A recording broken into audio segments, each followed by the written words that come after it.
One of the things that has been raised, whether fairly or unfairly, is whether it would be appropriate for a Justice Barrett, assuming she's confirmed, to rule on a challenge to this election. I mean, this could be a very fraught election, as we had back in 2000, when we had a 5-4 vote, basically, in the Supreme Court. Is there any issue at all about her voting, provided she is confirmed and she's put in the Supreme Court, on a challenge that might come up later in November?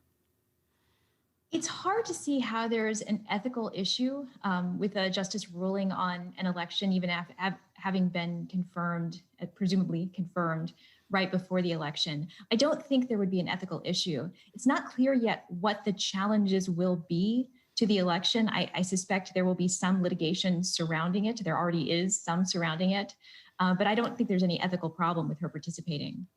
What about the larger question, Professor, because you are a student of the court over time, of the increased politicization? At least people talk about that for the Supreme Court of the United States. It's not just this one appointment. It's been happening gradually. But is this yet one more step? I mean, Clausewitz talked about war being diplomacy by other means. Is the Supreme Court becoming politics by other means? So the appointments process has become very ugly. In recent years, of course, since 2016, when Judge Garland was not given a hearing, the appointments process has actually become increasingly worse from the 1980s on at both the Supreme Court and the lower federal court level. I think that political actors very much want to get justices on the Supreme Court who will rule in ways that the political actors on either side prefer. And it's not clear yet whether the Supreme Court will head in that direction. I actually have some faith that they won't. But I think in the short term, what we're going to see is a Supreme Court that is nervous about major doctrinal change in the face of a lot of attacks. I think what's happening right now, the political attacks, talks about packing the Supreme Court, possible term limits as opposed to lifetime tenure.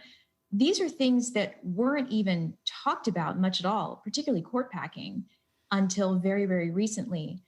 And historically, when the US Supreme Court faces these kinds of political attacks, the justices pull back and they're unlikely to make major, major changes. And so I think that we may not see something like court packing, but I think we are likely to see a somewhat chastened court in the near term.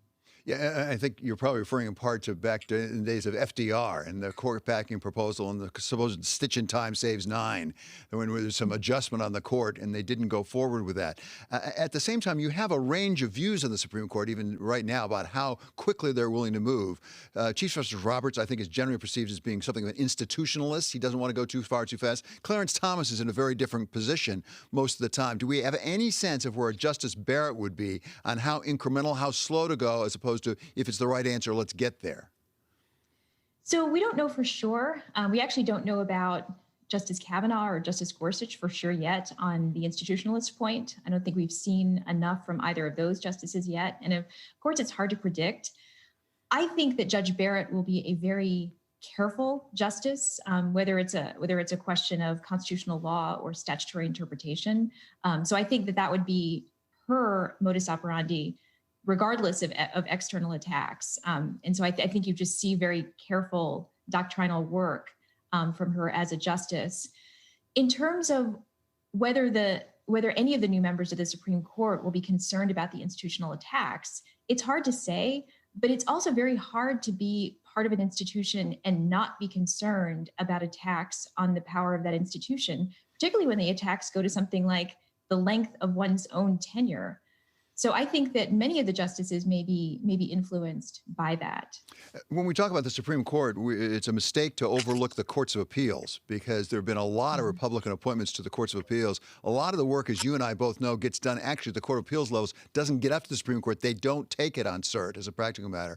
Are we seeing a major doctrinal shift in the law in a more conservative direction, given how many Court of Appeals judges have been appointed in the last 4 years?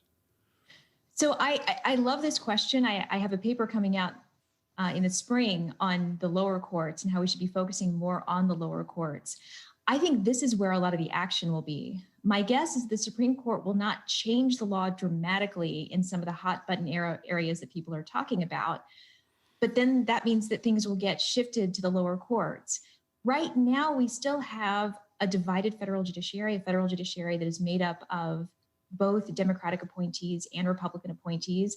President Trump has shifted things in the direction of a more conservative bench, but there are still plenty of Democratic appointees on the U.S. on the lower federal courts. I do want to say that this doesn't matter for most issues. Lower federal court judges are not in any way ideological on the vast majority of cases that go before them.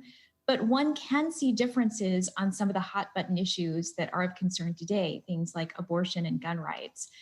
And I think that is where more of the focus should actually be, on what is happening in the lower federal courts.